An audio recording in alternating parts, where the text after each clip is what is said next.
tell you're speaking. Well, we're back on the porch again. I'm so excited.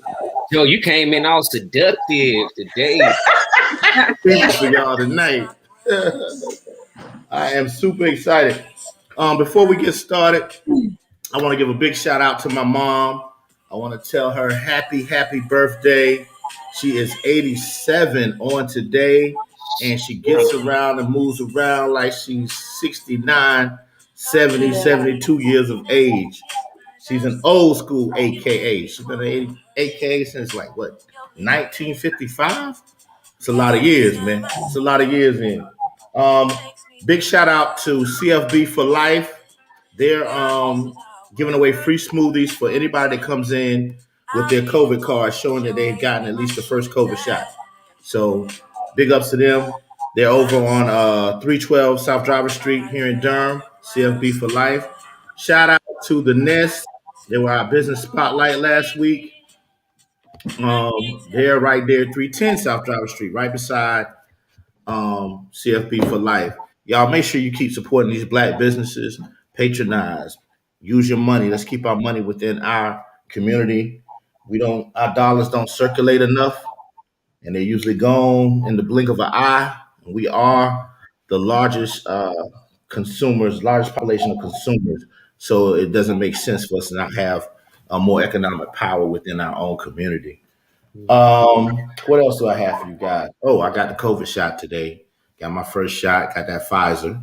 So I'm dealing with that. We'll see what happens with that. Make sure that if you're a sneakerhead, make sure you check out at laced up _NC on Instagram. That is laced up _NC at Instagram. Good sneaker plug. They got a lot of stuff. They can get you what you need.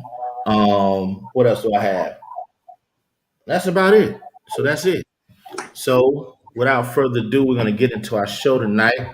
Janai, what's going on? How you feeling? I'm good. Much better. Nice and Eric, my healthy. man. Eric, my man, what's going on with you? Good evening, sir. Happy to be in the place once again. I'm glad to see you, brother. We all alive, so it's a blessing. We have Miss Brianna Kennedy and Miss Omisade Burney Scott with us tonight, y'all. We're going to be closing out Women's History Month. We know last month was Black History Month, so this month we kind of been focusing on the Black woman. These ladies are dynamic Black women, very intelligent, very strong. I know both of them personally, love them to death. They exude womanhood, they exude Blackness. And so we're going to have them talking with us tonight. And if you ladies don't mind, I guess starting with Brianna, just introduce yourself, tell us where you're from, organizations and things you belong to, and then we'll go with Omi, and then we'll get into our discussion.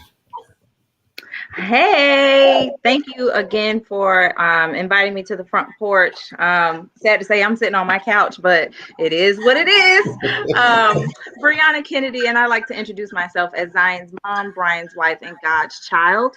Currently serving as Director of Programs for the Durham Public Schools Foundation. I'm an educator by trade, and I also had the privilege of co-creating an organization in Durham called Black Women of Durham, where we hope to create space specifically for Black women in our city to feel vulnerable, to be celebrated, and most importantly, talk about issues that specifically deal with us and our community. And one of the ways that we do that is by our pop-up shops that we like to call the Coco Drip, where we feature all Black women-owned businesses in the city.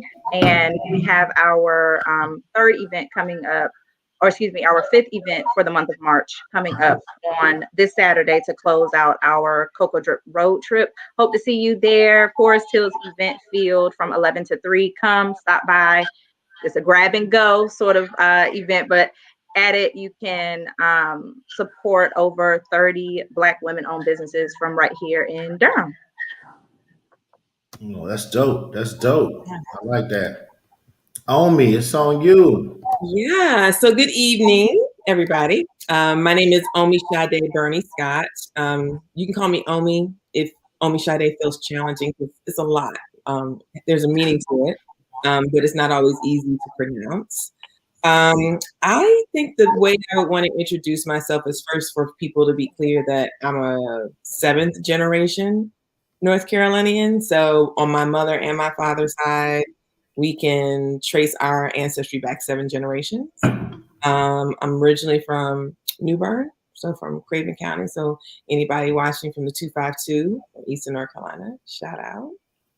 I have been doing social justice work for, this is, I guess, 25 years at this point. That has looked like advocacy, it's looked like organizing, it's looked like training and facilitation, it's looked like consulting work. And I'm really glad and proud that that's something that I consistently do. I think that in my 50s, I have shifted my lane from doing work that looks more like frontline work, that looks more in the community, to a backstage and providing support for organizations around climate justice, gender justice, and healing justice. And that feels really good. I have 2 incredibly smart, brilliant Black boys, one boy more. Che is 29 and a graduate of Howard University and lives in Brooklyn, New York, and is an artist and does branding and marketing and things like that. And he's absolutely my tech mentor, especially as I've like delved into spaces that were not my own. And he helped me like figure those things out. And then my youngest, Taj, who is 12, who attends creative studies here in Durham, and he'll be 13 in October. So in addition to the consulting work that I do with social justice organizations, like I said, right now, focusing specifically on climate justice, gender justice, and healing justice, I also launched a multimedia project 2 years ago. It's called the Black Girls Guide to Surviving Menopause. And when people hear that, they're like, oh, great. So Omi's going to talk about, what do I need to do about my hot flashes? And what do I need to do about insomnia?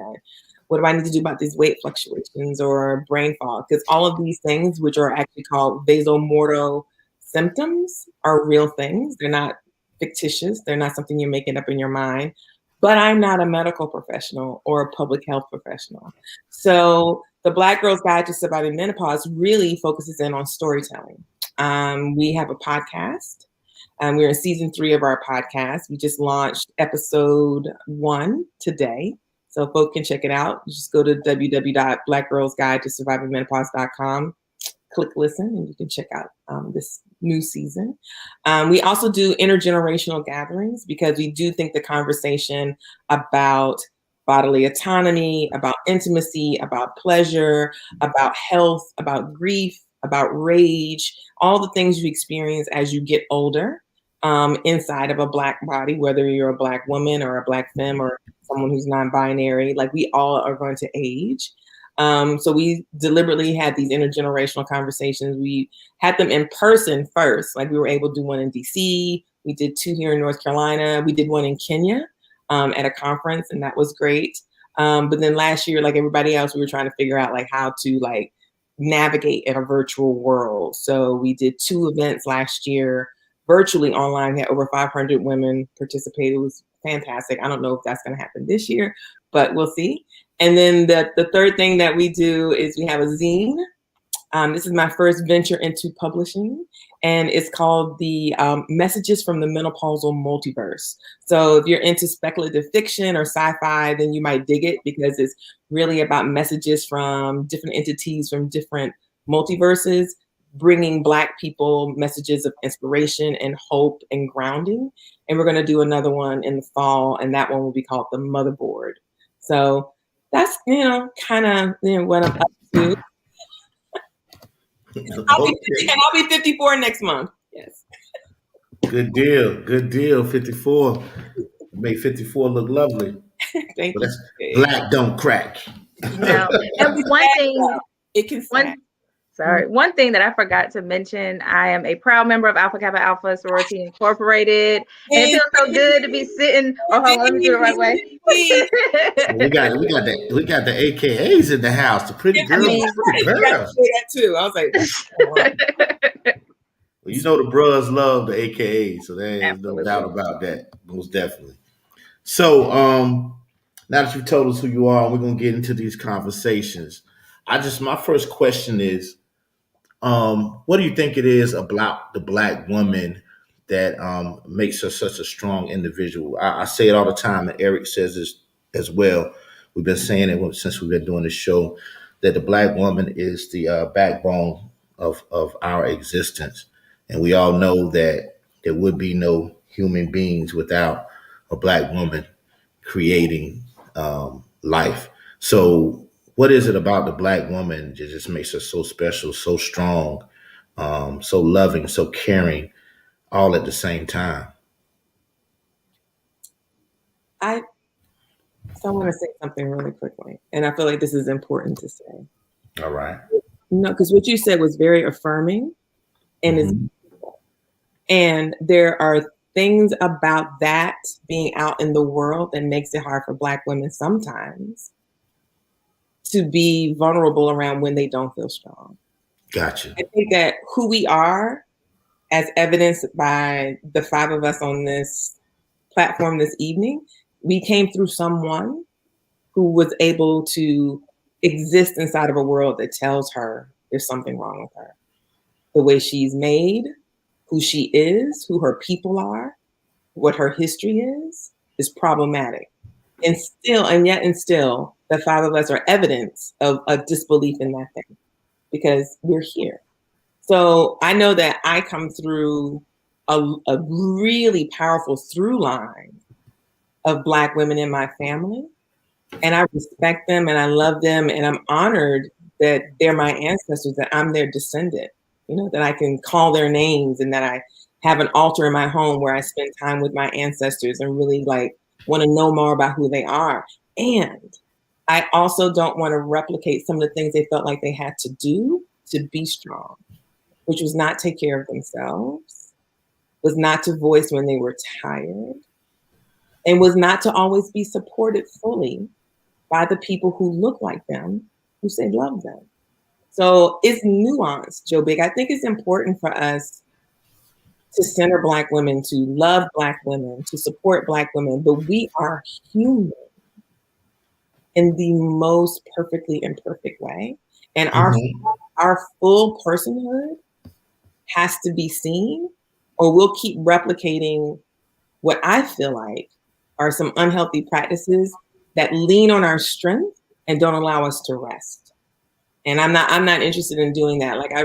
I think about if my mother's life perhaps could have been extended if she had had opportunities to rest, to take that mantle off and to be like, I'm tired and I'm going to lay down, not because I'm sick or not because I'm unwell, just because my body deserves proactive rest.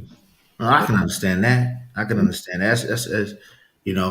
and I guess through that affirming, that is a heavy cross to carry. It's a large weight to bear, and it's kind of like when Eric and I talk a lot. We talk about Black men and us having to wear a mask every day. We have to be macho around those that look like us. We got to be strong enough, and sometimes you have to even soften yourself around those that don't look like us, and you never really get to know yourself as a Black man. I might like skipping through lily fields and picking flowers, but I can't go do that because there's a certain image, a certain way. You got to be a certain way. You got to do a certain thing. You got to keep that mask on all day. So I definitely get that. Yeah. Mm-hmm. Eric look like he got something to say. You on mute, Eric. You on mute, man. So much. Thank you so much. I should have this down by now. But I got just a general question. Where do you all see the state of Black women? Being that we talked about, ancestral Black women and their role, particularly in the Black community, carrying a certain mantle in upholding a community. Where do you see that state of Black woman now? Where do you see the state of Black women now? I think, Brianna, you were going to say something. I'm really curious about what you were going to say. So two things to your point, Omi. I think when we talk about rest, the greatest example I had of that was my mom. When my sister and I were very young, my mom would come in home from work. First thing out her mouth would be "mommy moment," and she would go run to her room. And I did not understand for the life of me why my mama don't want to talk to me. But she would come out. Dinner was prepared. Whole nother woman. Y'all can tell me anything. And it's just the three of us sitting on the couch talking about yada yada yada for hours on end until it was time for us to go to sleep. But she needed her moment. Mm-hmm. As an adult now, I thought what was her being selfish was actually her trying to like maybe save us from the wrath that she was feeling and carrying with her from her long day at work, but also me understanding a person who might be extroverted and have to work in a space where they have to be on 100% of the time in order to actually care for your family and do whatever it is that you are responsible for doing in your home. You do need to take a break, and you do need to actually have a very clear switch and when I can turn off work and all the other stress that came with it so that I can then present myself as mom, right?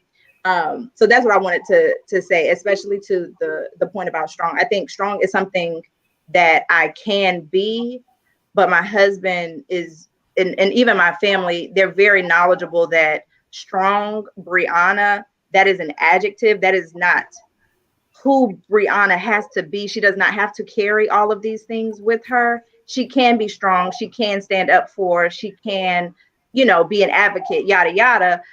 But that doesn't turn into at the house, expect for Brianna to always be that same way. My husband knows, like, when we are in our house and what we are trying to teach our son is like, the way you act here, free, vulnerable, cry, laugh, yada, yada. When you go out, if that's the same way that you want to carry, feel free. Know that you have a special place here, however, where you can like take all of that off and be yourself and talk to us. And the same I can say for my husband and the way that we communicate. As far as the state of Black womanhood, it's hard to say. I can only speak from my perspective. And it might be because of the pandemic, might just be like what life has thrown at me the past couple of years. But I have just a renewed perspective and a renewed sense that there are so many of us who are willing to catch another one of us to help that person back up. I experienced a loss this past holiday season, and in speaking about it with people like my grandma, like having her here with me to say, yeah, child, been there, done that. It's like, whoa, like, okay, so you're a part of this community with me. My cousin is a part of this community with me. Now I can, when I talk to other women or even my therapist, like being able to say, like, there's actually a community of people who understand this specific experience, this specific loss, and it didn't take them under. How did they grow from it? How did they learn from it? And they did it by themselves. So what can I do better now so that the next person who has to go through what I have doesn't have to feel alone, can feel like they have someone else, and also know this isn't just your cross to bear. Trust and believe so many before you have. And we have been able to do yada, yada, and such to actually get over. You have someone else who you can rest on for a while. Yeah. I'll add a little bit to that, if that's okay.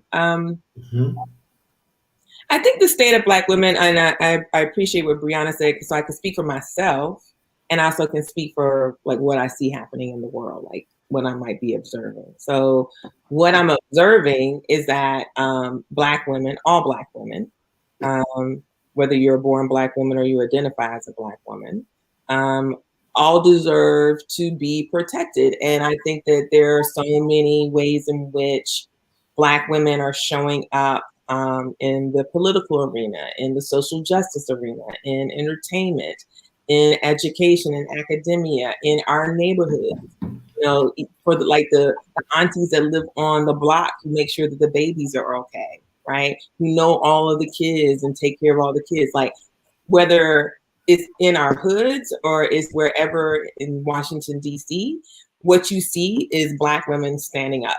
You never see us not standing up for something that's right. You never see us not having a willingness to speak out. Like we're always going to vocalize or voice something. That's never not been our thing. I was watching a thing on Will Smith's documentary on Amend is about the 14th Amendment. And they were talking about Ida B. Wells. And I have like such a love Jones for Ida B. Wells. That's like one of my favorite ancestors. And one of the reasons why she is because the period of time after Reconstruction all the way through to the late 1960s, early 1970s was like lynching. And the person who elevated the lynching of Black bodies to a national and international level was Ida B. Wells. And I think about what she went through, how she had to leave Tennessee as a woman who was married, who had children, who ran a newspaper, who was a journalist, and her physical person was not safe, but she was unrelenting and getting out to the community. This is what they're doing to us. They're doing this to our sons. They're doing it to our fathers, to our husbands, to us, to our children. And I think she, to me, is an example of what Black women do. We don't bear witness and not speak on it. I've never had that experience. I do think that what I've seen personally over the last probably 10, 15 years is a lot of sisters doing some deeper introspection and internal work around their own relationships with themselves and their relationships with other Black women, and trying to do some healing. And trying to voice and have some honest conversations about some internal work that we need to do with each other as Black women to support each other. And that's been really beautiful and powerful to see, because it's been intergenerational, and you have older sisters who are talking about what they've learned, and you have younger sisters who are coming up. And so it's not listen to the older sisters and the younger sisters don't have anything to offer. It really is an exchange. And I just see that growing more and more over the last several years. So I think the state of Black women is complex because it's so powerful. And I also know that Black women are the most vulnerable people in our society. And so it's like how we can reconcile that as Black folk, to look to her or us to stand up, to step up, to be in these streets, to call out harm, to show for our children, children next door, your children, everybody, and not feel protected, right? Like Breonna Taylor still has not received justice, still, right? So it's like, what do we need to do? I had a question. You mentioned definitely protecting the Black woman and also trying to support her by affirming her. But how do you, as a Black male, actually support her and affirm her in something that she might not necessarily believe about her own self, if that makes sense? So I think I understand your question, and I want to pose it in a different way. Okay. I don't think that your care or affirming or respect or support of her should be predicated on what she believes about herself. I think so, to me, because there's a difference between being observant and being compassionate. So if you're going to be compassionate to all people, no matter where they are on their journey, because we're all human beings, we all mess up, we all look, we have situations, and we have opportunities to get back online in alignment with who we say we want to be. I would hope that if someone is going to extend me care, extend me compassion, support me, love me, they're not going to wait for me to get to a certain level of awareness of myself to do it. That to me feels very linear. It feels like, so I have to do all of this work first, and then you can be down for me. As opposed to, you know what? Every moment that I'm in relationship with you, I'm in relationship with you right now, who you are, how you are. And as you grow, I want to support you as you grow. And if you stumble, I want to support you as you stumble. So your support as a man or as a person supporting a Black woman should not, you don't need an invitation to do that. And I don't want it to be attached to her own journey. It should be complimentary, and it should be a generous thing that you would be willing to do no matter where she is. So, and be willing to accept what comes with that.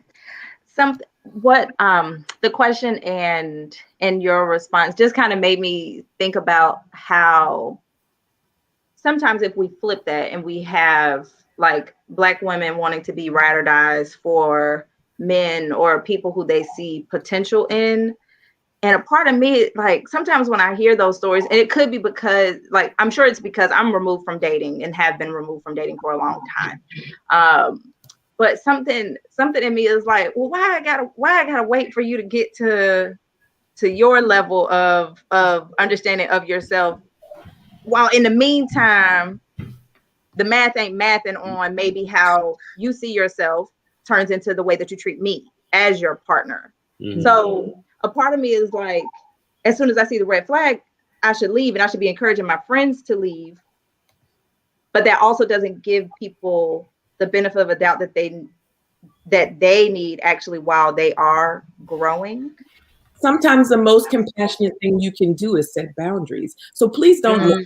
So I want to be very clear.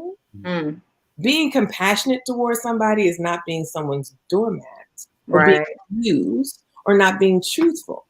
It's just like, don't be a jerk.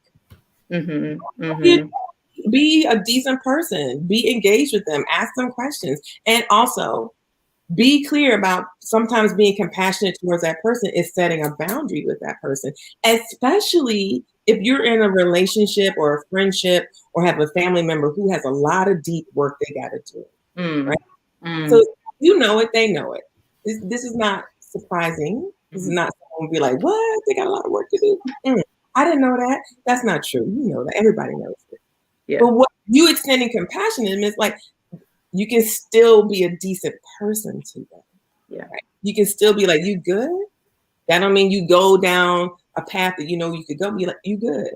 You got at a real basic level. You get to establish what the boundary is. I think one of the things that has been a really powerful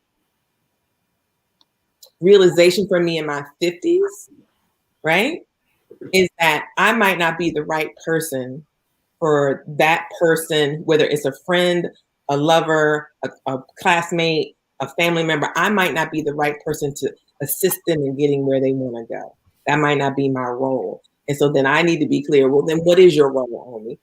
And I get to decide, and I can extend that. I can extend that to that person, whether they receive it or not, but I get to decide that. What I'm looking at. And that's been a real game changer for me and really important for me to be like, this is good. You know for a fact that you can extend care, extend compassion, but not at the cost of your own sanity. That's good. So I got a question then for y'all. Have y'all ever had to cut somebody off? Not thinking of like romantic partners, friendship, maybe even family. I've had this discussion, like, how do you cut off, or do you cut off your family, or those friends that you've had for years, and how do you do that? Yeah, I've cut people off. I think if the relationship, I believe you done cut a couple people off. Oh yeah, I've cut them off. You have to. Because if you don't, I mean, it's just going to be the same toxic situation going over and over again. And at some point, I believe that you'll get tired of whatever the situation was. And like you said, you have to set boundaries. And I think when you become aware of what you want and how the relationship is going to feed you, and if it's not for you, as a Black woman, if it's not good, I'm good. Like, and it's okay to say that this relationship is not working anymore. I've done it with friends. I've done it with girlfriends. I've done it with dudes I've been in relationships with. And I'm so confident in who I am to say that this is not working, and I'm okay with that. But you just have to understand, I think, like I said, who you are, but you can't react after their reaction, how they're going to react. You can perceive how you think, how they want to react, but you have to be strong enough in who you are to understand, okay, well, they're going through some things right now, and I can't be that person in their life right now. And it's what it is.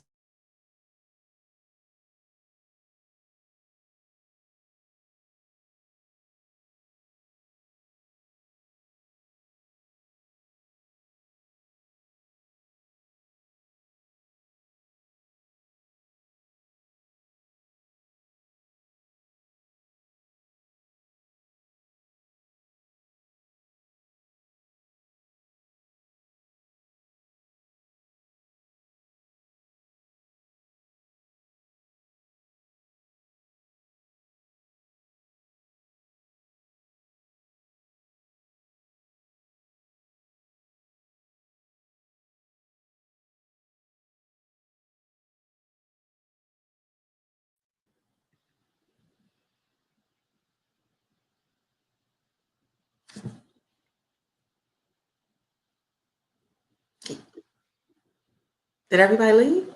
I don't know what happened. Oh my goodness. I think it's just you and I, Janai. I don't know what just happened. What happened? I don't know. This is interesting. This is my first time using this platform. So I was like, I wonder if this is what happens sometimes. And then it just started these circles, and then everybody it was like, but it's never happened to all of us at one time. Like one person it'll happen to and it'll shut down, this has never ever happened. We must be having the conversation that needs to be had, because it just snapped everybody. It was like a dead period when I was like, is something wrong? I was like, so I looked, me too. I was like, do I have too many things open? So I went and checked and said, no, I don't. Okay, that came back and it was like, whoo, whoo, whoo. I was like, oh my gosh. And it's still live. So I don't know it says you're in the show. So Joe controls it. So he's got to come back in. He's got to come back in. I don't see it. Did he send you a text or anything? No. Eric said he's backstage.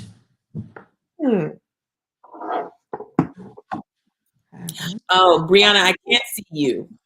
I see your chat. Okay, maybe we should exit out and I don't know. Let me call Joey. Oh, Brianna says you can see us on Facebook Live. Oh, great. Hey, everybody. Hi. Technical difficulties. We're trying to figure this out. What is the show must go on. We need you, Brianna. No. Are you are you still on the app? Are you still on SteamYard? I don't know. I don't know if the internet, I guess the connection was bad, but Joey. You know what's interesting? Both Eric and Brianna are in the backstage area. Yeah. Joey's the one that has control on pulling them out of the backstage. I don't have access to that. I don't even know how I survived the black holes. I was like, what? Did I say something wrong? Like, what's really going on? This is wild. Like, oh no, not today. Y'all not. This is real time, 21st century global pandemic moments of virtual programming. This is what happens. And we just keep going with the flow. I think Janai is checking in with Joe Biggs to be like, where are you? And we're hoping that he's not in some other kind of multi-dimensional situation that we can get him back. Joey's going to join us via speaker. Everyone, I don't know what is going on. It just went blank over here. I'm going to keep working on it, trying to get back on. But you guys were talking about relationships. And, I think Black love is beautiful. I think Black relationships, definitely between a man and a woman, are incredible. I think sometimes we as Black men have a lot of shortcomings, and we've failed our Black women on several different occasions. I know that all of us Black men have been young and want to play the field, and we've done those things before. So I just wanted to touch on a situation. It's kind of like an elephant in the room. How do y'all feel about that Derrick Jackson situation that happened the other day? And announcing, he cheated on his wife, and he's supposed to be this great relationship coach, and then all of a sudden, he's had these shortcomings. Real shortcomings. Yeah, Derrick Jackson. Go ahead. Go ahead, Janai. No, you can go ahead. Like, it's okay. I don't have, sometimes if you just don't have anything good to say, I don't have anything good to say. I have an analysis that I can't turn off because of the work I do. But I don't have anything positive to say around someone who peddles relationship advice that seems very narrow and seems he's like a used car salesperson. And I'm like, and also it saddened me to see his wife, not her supporting him, because they are in whatever dynamic they're in. That's their dynamic. But it saddened me where I was like, this sister's voice is gone. And I don't know if that lays at his feet, if he's culpable for her voice being gone, or someone else in her life. Like, it was just really clear to me that she didn't have any real voice. So I think there's a lot of things that we can do as Black people to be better to Black people. Can you? Yes, I had you on mute. Go ahead, Joe, because you was moving around and the background's picking it up.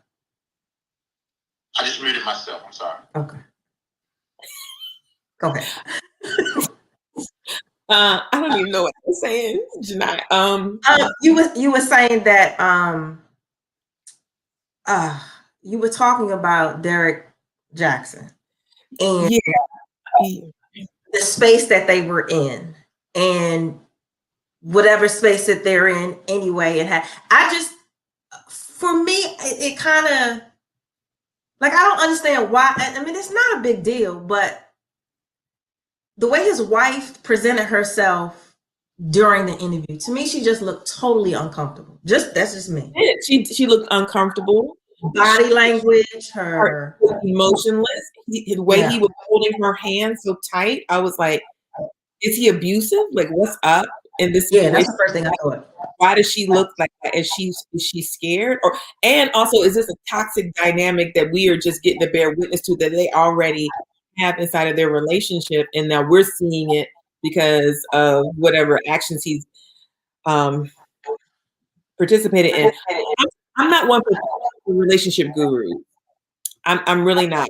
If there are people in the world who want to help people be better people, Black people be better people, because if I'm a better person, if I have who is supporting me to be a better person, to be a healthy person, to be a loving person, that means that I will likely be in a better relationship with myself, with you, my kids, with whoever I might be, or anything like that. And so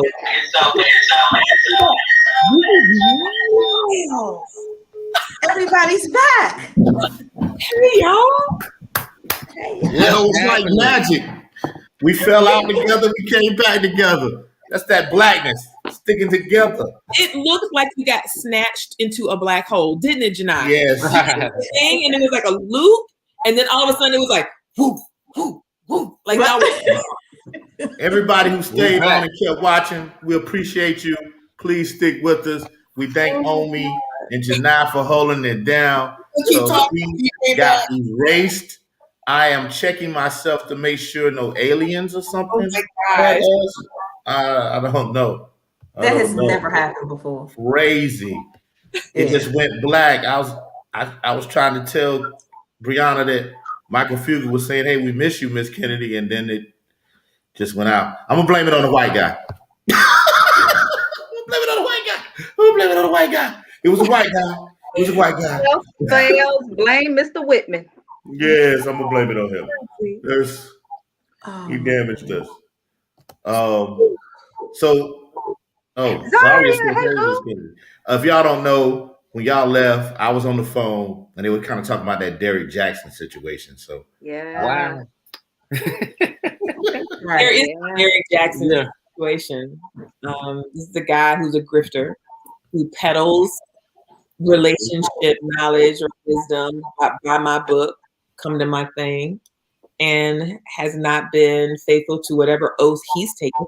People get to decide how they're going to operate inside their relationships. It's none of our business. So if you're in a consensual relationship with somebody and y'all on the same page about how y'all get down, that's one thing. But he's out in the world saying, this is what you need to do. And he specifically is peddling this to Black women.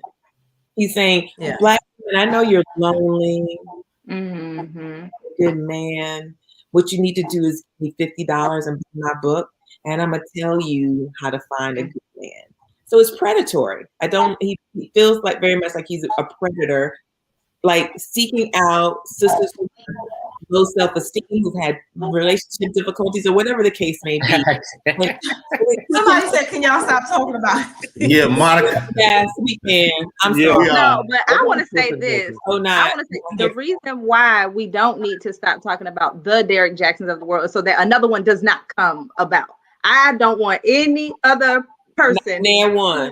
No, please don't. Just don't try it. Please, no. It's enough of us now. We done learned a couple of times now from men who come out and want to tell women how it is to catch and keep a man. We've seen enough of it. It's done enough harm. Please don't think that you have all the answers, and please don't think that you are perfect enough to actually put yourself on a pedestal and allow people to see you as if you're on a pedestal and not tell them in a moment, but listen now, remember, I'm human. I might make mistakes. I have made mistakes. This is what I learned from it. Steve Harvey has done it. Derek Jackson has now done it. Mike Todd has done it. We have too many people to list off who have tried to tell Black women, especially, what we need to do in order to catch and keep a man. Meanwhile, y'all are not the example. Please don't do it again. Well, we always look for that guidance. We always look for outside of ourselves to kind of lead us rather than looking inwardly for that type guidance. Mm-hmm. But I got a question in regards to us dealing with gender fluidity and transgender. Like, how do you define like what the essence of a woman is now at this particular time? Like, how is that? How do you find it? That's for me to define for myself, not for me to define for someone else. Mm-hmm. So I think it's important for me to be clear that I was born a woman. So I would identify as cis, and I identify as a woman. So that my gender identifies as a woman, and that's what I believe I should be able to do. And I think that's what anybody should be able to do. So I have no desire to tell someone what their gender is. None.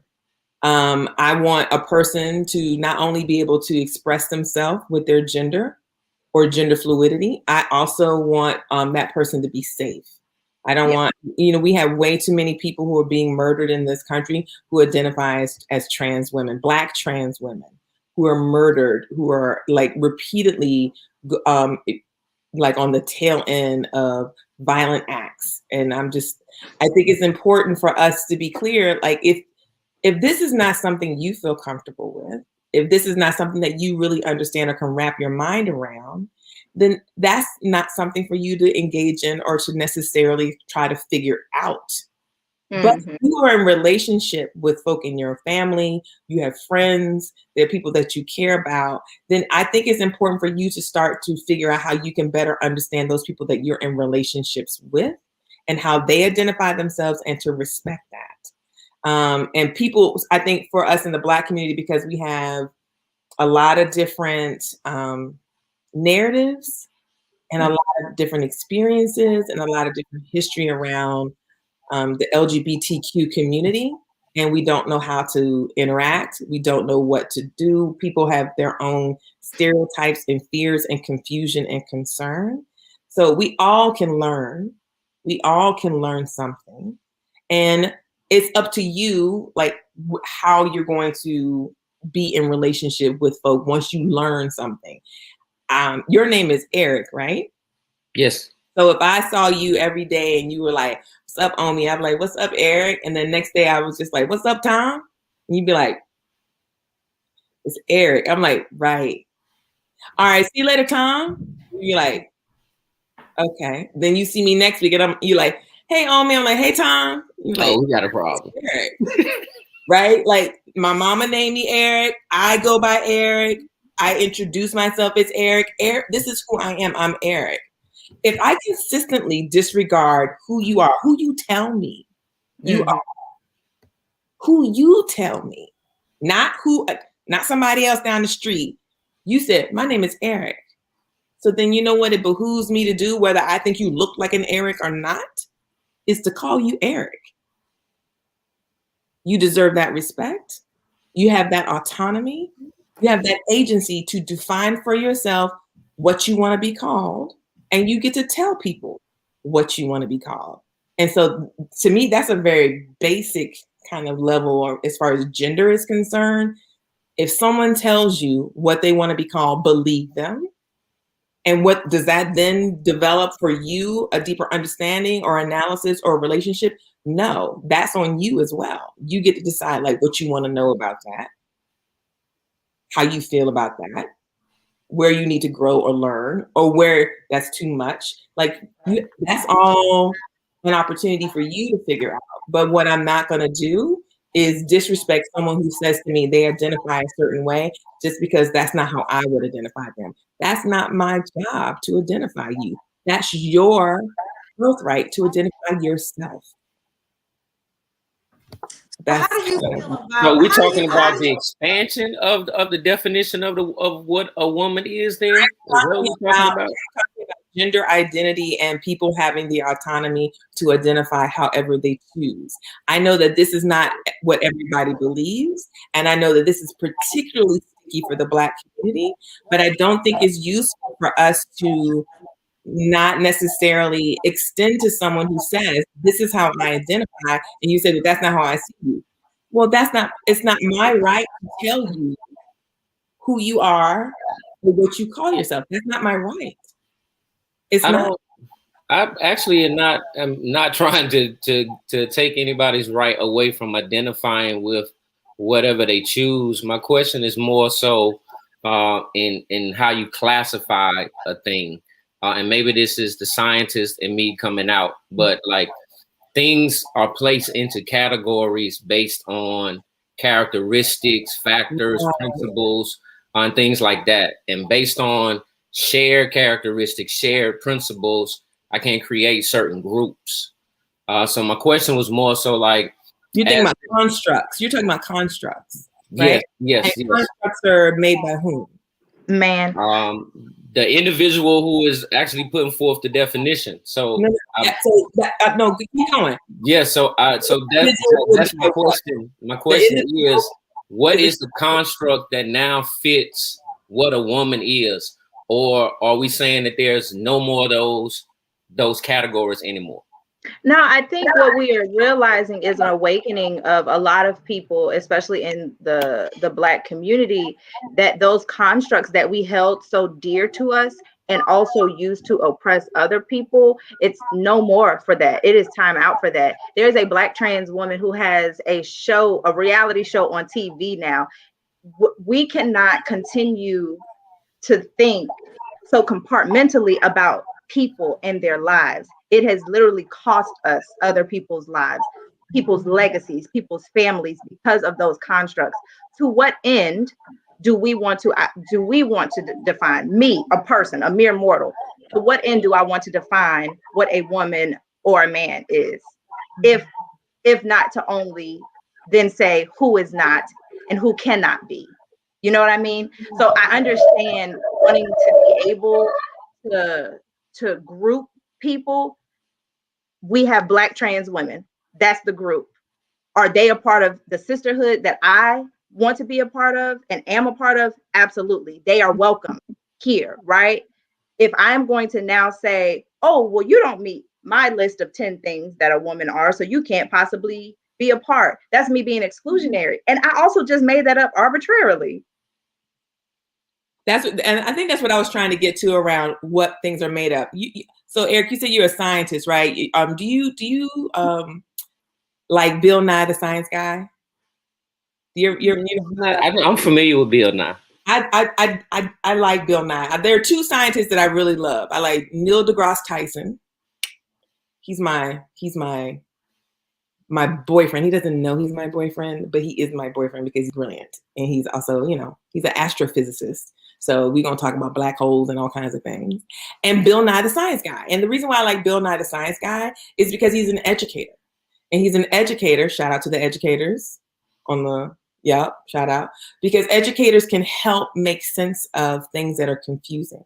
And so one of the things he did was a little segment on sex. He was like, so there are three things you need to know. There's your sex, which is when you were born, the doctor identified a sex for you.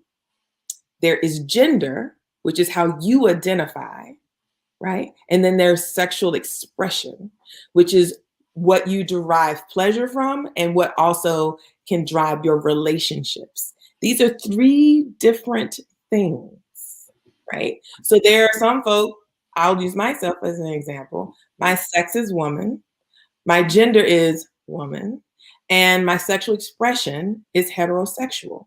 So that means that the way I move in the world is as a cis heterosexual woman. And that's the type of relationships I have. That's what I identify as. If people ask me my pronouns, I say my pronouns are she and her. But I know that there are people, Black people, who I love, Black people who I work with, Black people that we throw down with to do social justice work for the liberation of our people, to change the material conditions of Black people who don't identify with the sex that they were born with. They have a different gender. Or they say that they are gender non-binary or gender non-conforming. And so when I meet people, and I recognize that this might not jive with a lot of folk who don't do social justice work. I get it. I really do. But when I meet people, I ask them, tell me your name and tell me your pronouns. How do you like to be identified? And then we get to work. So there are people who will say, my name is Omi. My pronouns are she and her. There might be someone who said, my name is Omi. My pronouns are he and him. My name is Omi. My pronouns are they and them. Like that person, those folk, Black people get to define for themselves what their gender is. And I think that we've been stretching and growing and evolving in the last few years, where it's more public and people are like, what are you saying? Why are you asking me that? And it is a learning curve, but a learning curve can create discomfort, and discomfort doesn't mean that it's wrong. It means it's uncomfortable. Okay. Who that was deep? Yeah, I'm thinking as we expand, a second to just kind of breathe and get myself together. She and Kennedy they weighed in on that one. They expanded it out. Ooh, you know that when Omisade started talking about the first person I thought about was Dwayne Wade's son. Mm-hmm. Daughter. Right. See, that's my issue. So for me, it's difficult because when I see him, but y'all say her, I see him, but I know that he wants to be identified as her. And that's hard for me. But that's hard for me as a woman to identify. And I'm just hearing about this pronoun stuff. Like I was like, what is that? Like I've never been in a situation where somebody came to me and was like, these are my pronouns. What? Mm-hmm. So it's new for me. So I'm not comfortable with the conversation.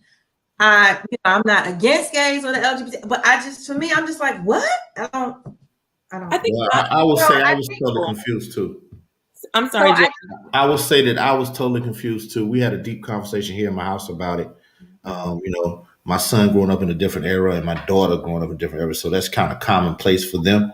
Mm-hmm. And, I really lost it when he said, some people are identified as they. I'm like, how in the world are you identified as more than one person? Right. They as a group, that's them. How is that? I couldn't get it. But I'm starting to grow and starting to understand, just like I was talking to Brianna before we even started the show and y'all came on. Like, I've been practicing not using the word, female. Who's around some females? No, female is how people identify. It doesn't make it a Black woman, white woman. It's female. That's, they're female horses, female cows. So I got to stop using female. So. And it's definitely a learning curve. And I think the uncomfortableness that some people have is probably, I don't think it's about trying to learn, but really I question, and I want to push y'all, do you see that child who has said, I identify as my pronouns are she and her? and I can wave my flag and be proud of it. And I really want people to, when you're sitting in your uncomfortableness and trying to make sense of it, is it because you are looking to learn more, or is it because you just couldn't fathom a Black person, another Black child, being so revolutionary and having so much agency and autonomy over their fullness to be able to say, this is who I am? Because for a lot of us now, we have been told who we are, we have accepted who we are, and that is how we have decided to move, right? And even in those decisions, we know that it's been clouded by so many other people's opinions. It is a revolutionary act for a Black person to come out as LGBTQ. It is a revolutionary act for a Black person to tell someone no. It is a revolutionary act for a Black woman to wake up every day, and like Omi started us with saying, to defy every single thing that has tried to kill us. I mean, it amazes me how much we have to go through in order to just live and survive, but to see another Black person thriving in their identity and something that is controversial for others. I mean, what more could you ask for from a child to be so bold in doing that? That child freed so many people, Black, white, and other. I think seeing her is what makes some people uncomfortable. Well, I got something else to ask you all. Um, by you being the queens that you are, I know you've had women in your lives that have poured into you, women that have set examples, women that have shown you things to do and not to do, and you've seen the mistakes of other women. And as you all are growing and getting older, you're starting to be more seasoned. How do you impart this wisdom into young women? Because we see a lot of stuff nowadays with young women really not respecting themselves, not being ladylike in what people would consider to be ladylike. Um, and I know Brianna worked with a lot of the kids there at Neil, so she knows what I'm talking about. So what would you tell these young girls out here? I'm talking about our teenagers and below, maybe even some of our 20 somethings, about womanhood, Black womanhood, and how they should be proud of who they are and where they come from, and maybe even have a little more self-respect. I'm not going to say, respect. I mean, they may have a low respect threshold, and that's who they are. I don't know, but what would you say to them?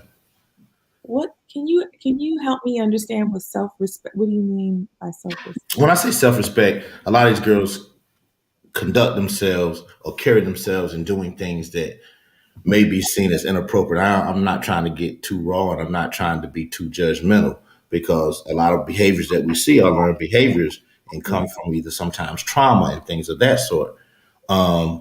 But we have a lot of young women doing a lot of things, I think, a little too soon, acting certain ways a little too soon. And if Brianna knows what I'm saying, jump in, please, because You said jump you in. know what I'm trying to say. They Say might it be from following a the female Kardashian perspective. model. They You're might a be female, following you the can say some Kardashian things I model. can't say. I'm trying to be kind of cool with it. But They basically, what I'm might be saying is, how doing do you that. pour into these young women to Yeah. help them? Yeah. I thank God that I am no longer in the classroom. Because I would not want to be having these conversations with all the girls that I taught.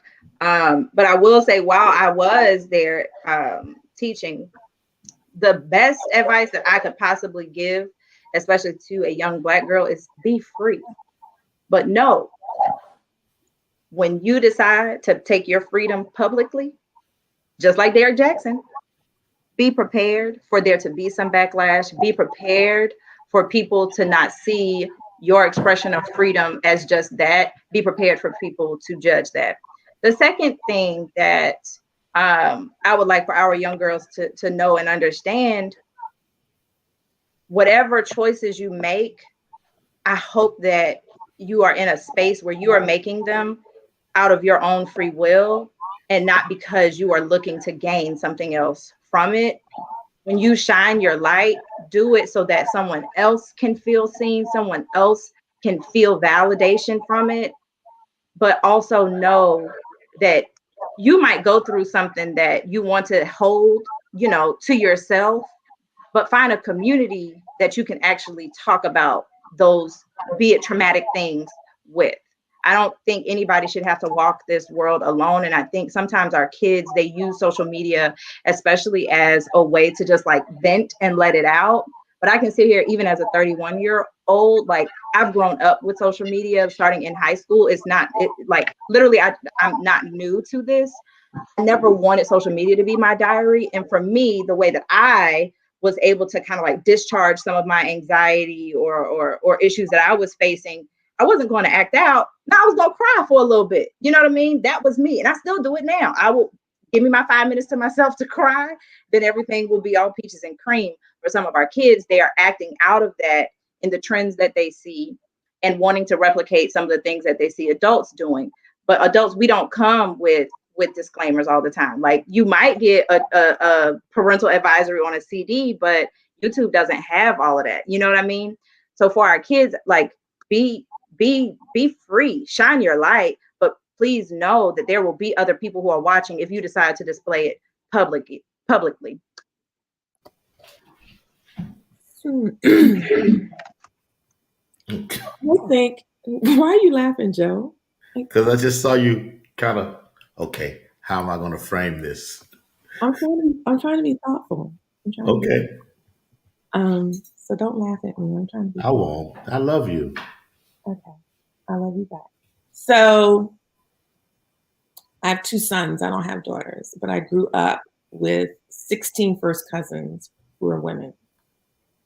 And so my whole upbringing was in like a large group of women. My eldest sister is 20 years older than me. So my sister will be 74 in April, and I'll be 54 in April. My younger sister, who'll be 53, she's the baby of the bunch. So there were 16 girls. And I think the lessons that I learned from them and the lessons that I would extend not only to girls who are in my life, young women who are in my life, but also to my own children is around their health and well-being. That's the very first thing. I want all of our children, all of our Black children, girls and boys, to have a better sense of who they are, right? Of our history, of our contributions, of our ingenuity, of our resilience, of our connection to not only Black folk who live in this country, but around the world. I would also want them to know about their own bodily autonomy and consent.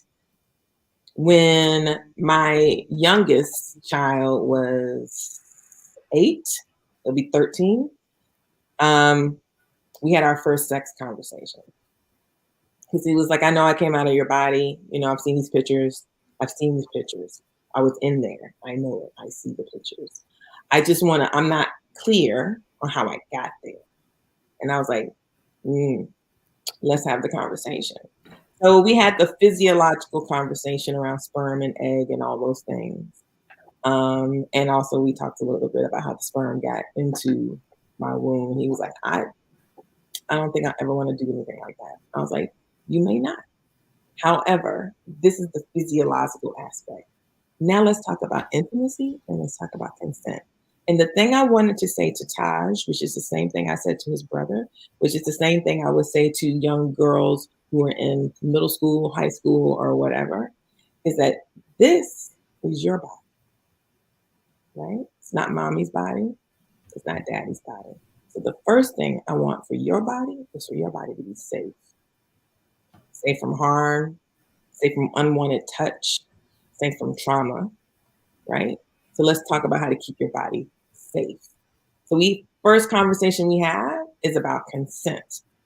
And for me to have that conversation with him was for him to also know that as a boy, as a Black boy, it's important for him to have consent to touch someone else. And it's important for him to have to extend consent for someone to touch him, right?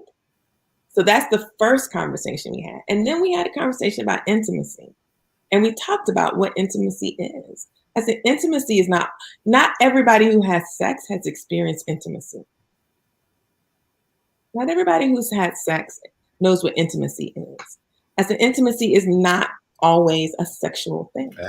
And so we talked about the ways that we're intimate, the conversations we have, the way we like to play, when we ride our bikes, watching movies, cooking together, all these things, when we pray together, that's intimacy, right? And he was like, well, I dig intimacy. I'm not sure I'm ever going to like that sex thing. I was like, you're 8.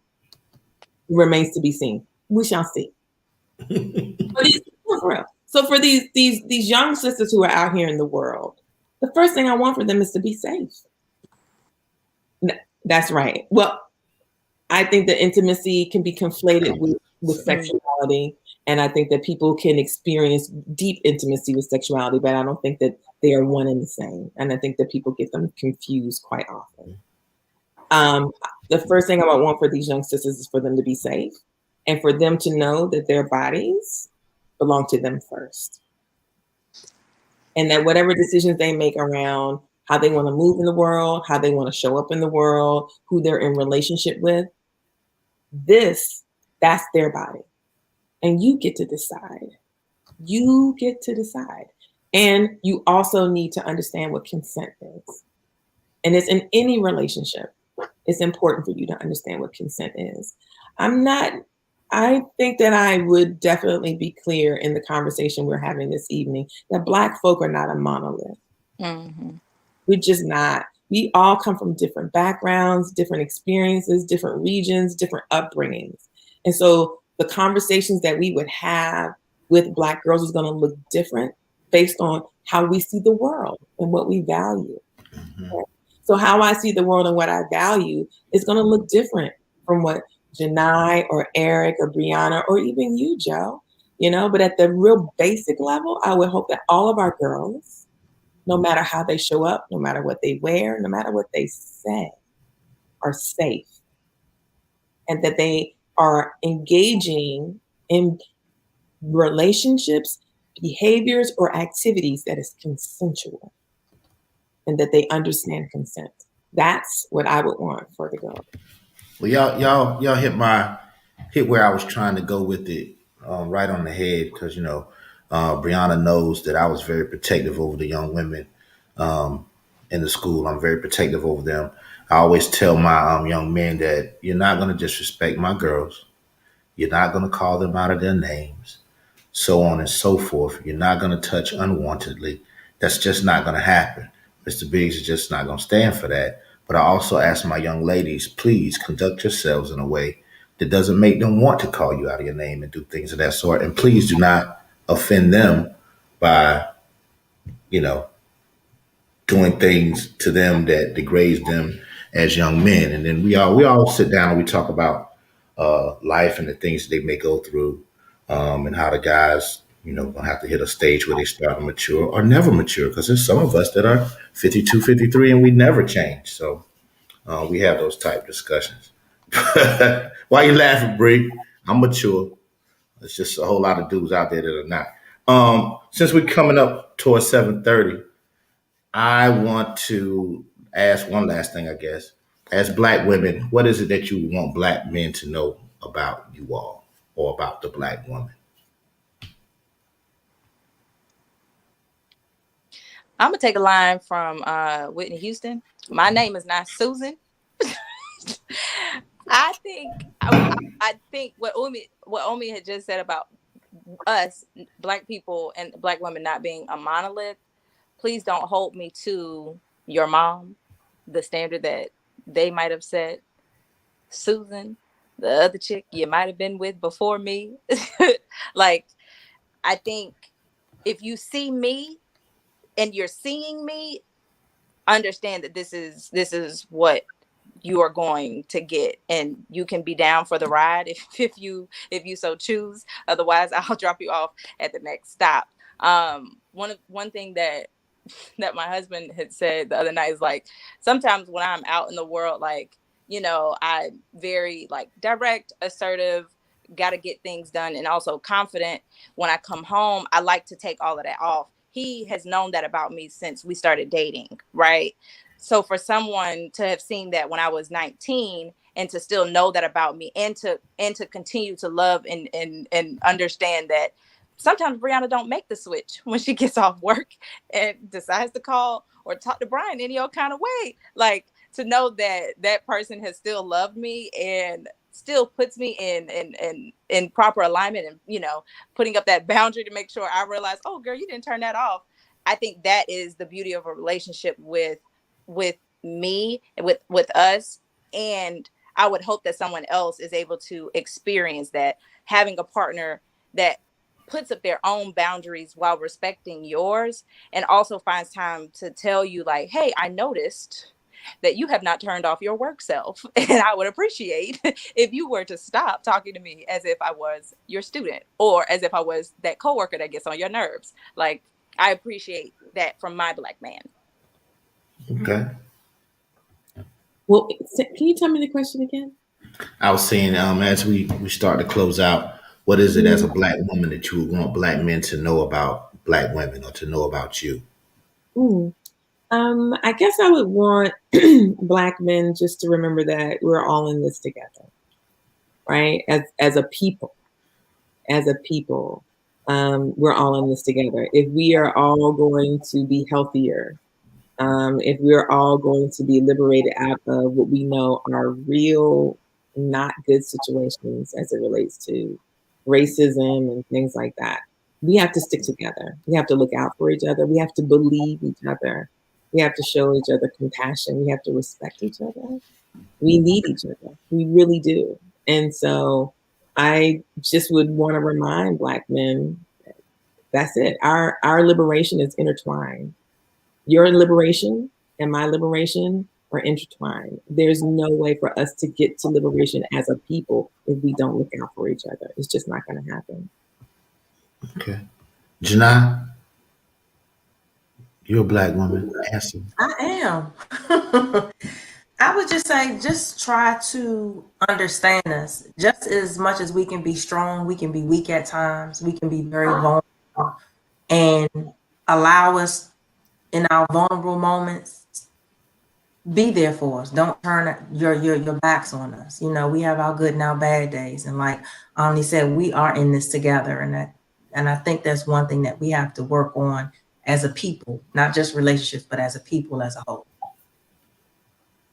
Okay. Well, I said that was the last thing, but I do have one more, because and it's relating to you three. All three of you are mothers of young kings. All three of you wives, or have been wives. Your daughters, so you've had fathers. What is your fear for the Black man?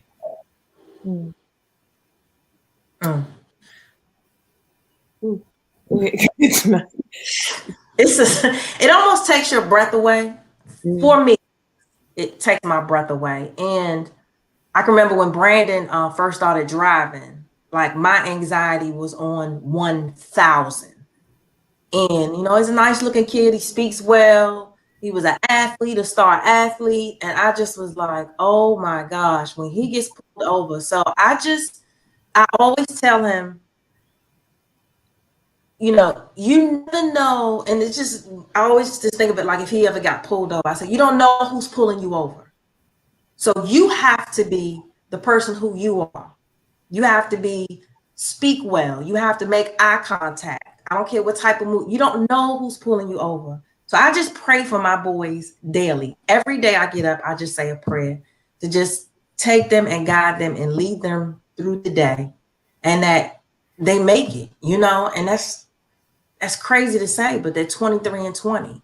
And I want them to have a great life. I want them to be successful. I want them to see them. I want to see them at 40 and 45 with their families. But there's also a part of me that knows that there's a chance that may not happen. I don't want it to happen. For God knows I don't. But that's just a fear that I have. And, you know, I just want them to be successful, whatever their success looks like for them. Okay. Yeah, I would echo what Janai said. I want, you know, I've been somebody's mama now for 29 years. And I want my sons to be old men, old, healthy men. Old, healthy men. So what do I want for Black men is I want for Black men to have access to whatever they need to be happy, to be whole, to be healthy. And I don't mean just healthy physically, I mean healthy holistically, right? So mind, body, and spirit. So if that looks like therapy, that looks like a spiritual practice, that looks like friendships, it looks like relationships, whatever that is, that's what I want for Black men. And I think about the conversations I get to have with my sons who are very open about their emotions and very open about how they see the world, and also their political analysis around the structures that are in the world that want to take them out. They both have an analysis. They understand that white supremacy is real. They understand the violence that we've experienced as people in this country. So I don't want them to walk through the world with blinders on. I also don't want them to walk through the world with fear. So there's this kind of sweet spot I would like for Black men to have, to know that what they see is real, to know that they are targeted, and to know that they can be safe and that we look out for each other. I'm just going to always return to, we should look out for each other. I want Black men to know, and I don't think that they would doubt this, especially when you see sisters show up. If something happens to a Black man, who's going to show up? Ask me. Black women. We will show up. We will take it from the community to the streets, to the state house, to the Capitol. We are unrelenting in the work we will do to protect our men, right? So I think Black men should know that they need to also take care of themselves. Make sure you're safe. Be happy, be healthy. Do what you need to do to make that happen. That was good. I hope for Zion Green Kennedy to be free in this world, to express himself in whatever manner he chooses, to love God and to love his people.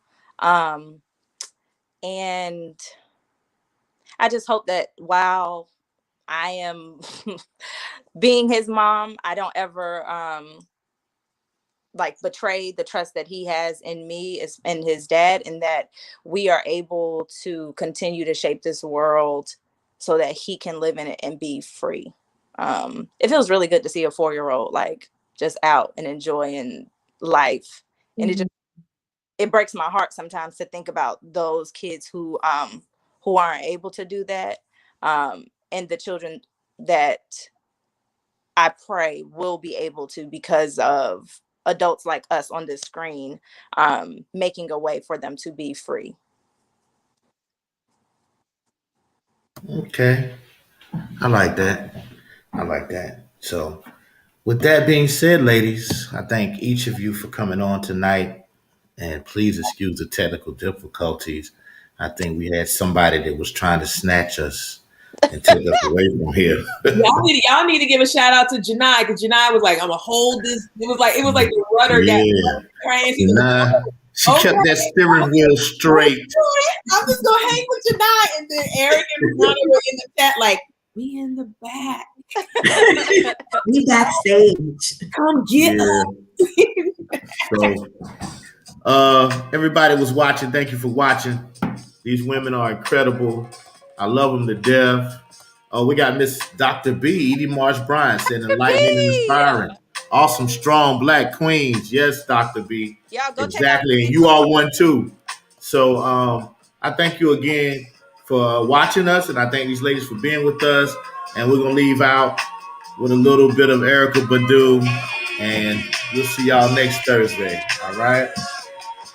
Y'all have a great weekend.